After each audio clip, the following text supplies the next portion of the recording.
We have not seen one piece of evidence that links Osama bin Laden directly to the planning stages of September 11th. This failure to provide proof was later said to be unnecessary because bin Laden, in a video allegedly found in Afghanistan, admitted responsibility for the attacks. But the man in this video has darker skin, fuller cheeks, and a broader nose than the Osama bin Laden of all other videos. We again seem to have planted evidence. The head of Pakistani intelligence at the ISI, Mahmoud Ahmed, requested Omar Sheikh to wire $100,000 to Mohammed Atta, who was the lead hijacker. Hijacker Mohammed Atta received wire transfers via Pakistan. The man sending the money to Atta is believed to be Ahmed Umar Saeed Sheikh. Omar Sheikh admitted he was supported by the Pakistan government's intelligence service, the ISI.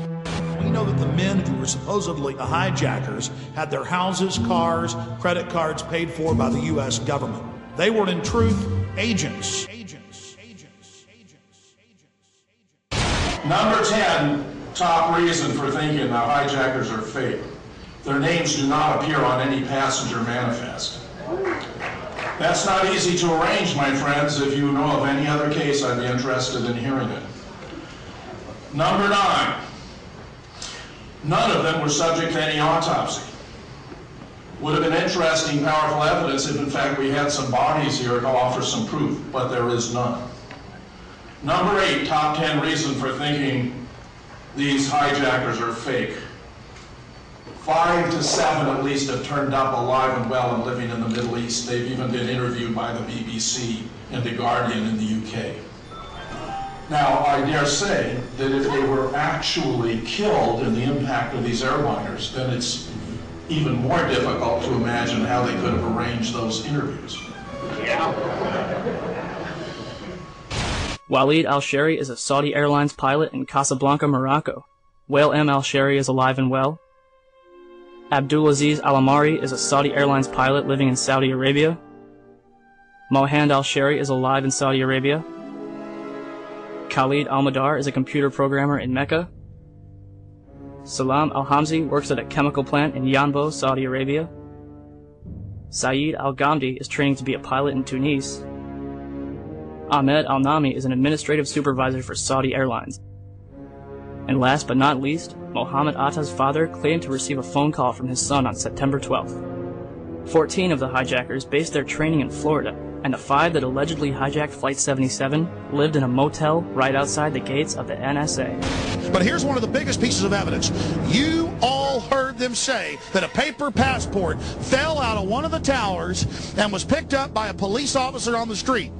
This plane flies into the building, explodes with jet fuel out of the guy's jacket, goes through the fireball, through the side of the plane, out of the burning building, fire shooting out, and comes down to the ground unscathed. But something happened. For 6 months they reported they had this passport. Boy, we've got it, we've got the proof. And then the guy stood up and was alive in the Middle East, and they pulled it and said, oh, that was a mistake. He wasn't a hijacker, and the story just disappeared. Reason number 7, the FBI nevertheless has not revised its list. This is quite surprising. They have to be aware. David Ray Griffin's second book on 9/11, the 9/11 Commission Report, Omissions and Distortions, makes this point as his number 1 item. They have to know, yet they have not revised their list. As an aside, I expect we're going to see some backtracking and equivocating now, and they're going to be saying, well, maybe they aren't really sure about all the names on their list. But listen to this. Reason number 6. A special agent of the FBI by the name of Flagg, F-L-A-G-G, has explained that the FBI knew almost immediately the names of all 19 hijackers because they discovered a piece of luggage left by Mohammed Atta when he had driven up to Portland, Oregon, and then turned around and rushed down to Logan just in time to participate in the hijacking of a plane from that airport. According to Flagg, this piece of luggage Atta left behind included not only a terrorist manual, but a very convenient list of the 19 hijackers. And I say, well, that's really quite stunning, considering 5, 6, or 7 of these guys have turned up alive and well. How can you explain that? And that, incidentally, gives new meaning to the word false flag. My top 10, number 5 reason for thinking these hijackers were fake. They could not have flown the planes. Niels Agadavan, among others, who's a pilot and aeronautical engineer, has studied their training background, and it's simply preposterous to presume these guys who could barely get a Cessna off the ground could have piloted a commercial airliner and brought it to its target. It's preposterous. Top 10 reason number 4. Those cell phone calls that we've heard so much about could not have been made at the altitudes and speeds these planes were flying. A.K. Dubny, a professor of computer science from Western Ontario, has taken cell phones of different makes and models on different flights around the country and discovered at altitudes above 2,000 feet and speeds above 230 miles an hour that cell phone connections become fewer and farther between. They would have been impossible. And that, of course, would include the one you've all heard about from alleged passenger Mark Bingham, where he calls his mother and says, "Mom, this is Mark Bingham. You believe me, don't you?" Top 10 reason number 3. During the trial of the alleged 20th hijacker, Zacarias Moussaoui, a tape recording was played allegedly from Flight 93, which included the passengers discussing how they were going to attempt to break down the cabin door using a drink cart. One astute student of the case wrote me to point out that this was ostensibly a cockpit voice recording, and that cockpit voice recorders do not record voices in the passenger compartment.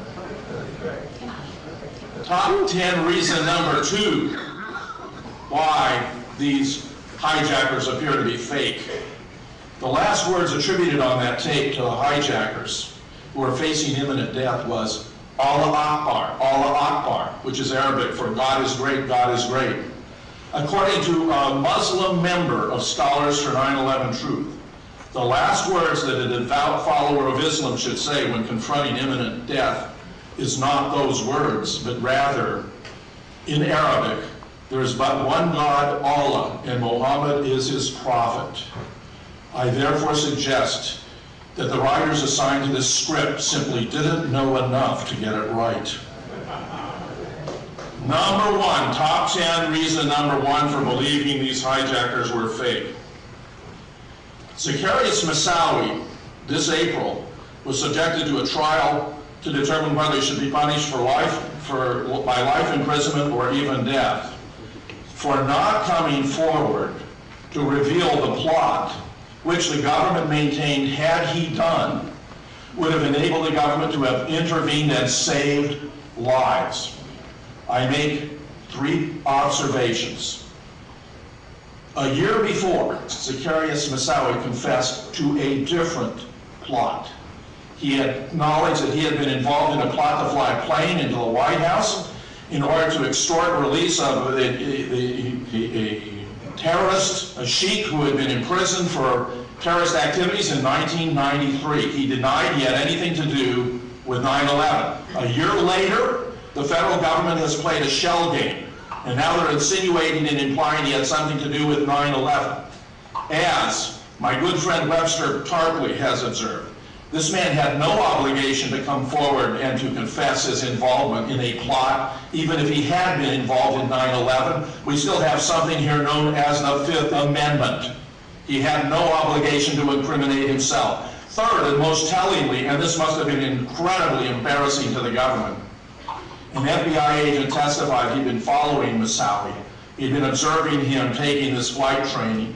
He had suspected that he might be involved in a terrorist plot, even to fly planes into the trade towers, though he suggested later that was merely a lucky guess.